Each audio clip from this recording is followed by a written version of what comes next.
Carlos Ghosn, bonjour. Vous êtes ici pour nous parler du temps. Dans quel rapport au temps se trouvent les constructeurs automobiles actuellement? Oui, c'est un rapport qui est assez compliqué, mais en même temps qui est très important parce que nous avons à gérer, dans le cas actuel, une crise. Aujourd'hui, la crise est essentiellement une crise de l'effondrement des marchés européens. Dernièrement, c'était une crise financière mondiale, c'était une crise de la force yuan, il y avait une crise essentiellement aussi d'interrogation sur l'euro. Donc nous devons manager des situations urgentes, brûlantes, souvent très dangereuses à court terme, mais en même temps sans dévier de nos objectifs à long terme. Donc nous devons à chaque fois marier, trouver une compatibilité qui est souvent difficile à trouver entre les exigences du court terme et puis les exigences du long terme. Je vous donne un exemple. Aujourd'hui, la crise financière ou celle dont on est en train de sortir exige qu'on soit extrêmement parcimonieux en matière d'utilisation de cash. Donc nous coupons les investissements, nous réduisons nos stocks, nous faisons très attention à l'ensemble de nos coûts. Alors qu'en même temps, il faut qu'on prépare l'avenir, c'est-à-dire il faut qu'on développe de nouvelles technologies, il faut qu'on aille sur de nouveaux marchés. Il y a non seulement la Chine, le Brésil, l'Inde et la Russie, mais il y a le nouveau marché tel que l'Indonésie, tel que l'Afrique du Nord, tel que les pays africains. Donc il faut que vous gériez les deux. Il faut en même temps faire attention à un certain nombre de paramètres de court terme, mais pas trop les couper, parce que si vous les coupez, vous sortez de la crise, mais vous allez sortir appauvri. Donc pour résumer, il faut non seulement affronter la crise, mais il faut sortir plus fort de la crise. Et ça, c'est pas quelque chose qui est évident. Et ça veut dire que vous managez dans le temps des objectifs qui sont contradictoires, mais en essayant de trouver la compatibilité entre ces objectifs. Alors justement, comment est-ce qu'on peut prévoir quelles seront les utilisations de l'automobile dans 5, 10 ou 20 ans?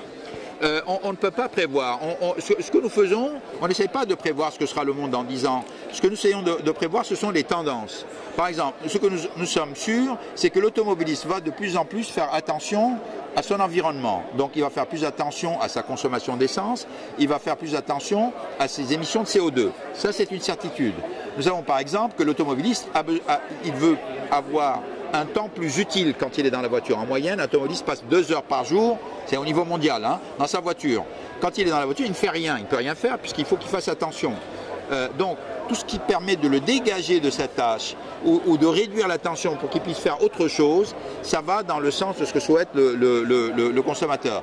Nous savons aussi que le consommateur est de plus en plus sensible au coût de la voiture, au prix de la voiture. Il voit des voitures de moins en moins chères, surtout dans les pays émergents. Donc vous voyez, on n'essaie pas d'imaginer ce que sera la voiture dans 10 ans, mais on essaie de dire c'est quoi les tendances de fond, c'est quoi les tendances absolument incontestables. Et là, ce n'est pas un jeu de devinettes, ce sont des interrogations qui sont très approfondies, qui se font avec pas mal de consommateurs dans le monde. Et à partir de là, on construit nos briques technologiques.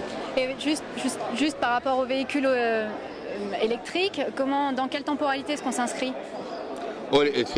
L'électrique, pour moi, c'est l'avenir. Je dirais, la seule question, c'est à quelle vitesse il va se développer. C'est la seule question. Et ça ne dépend pas que de nous.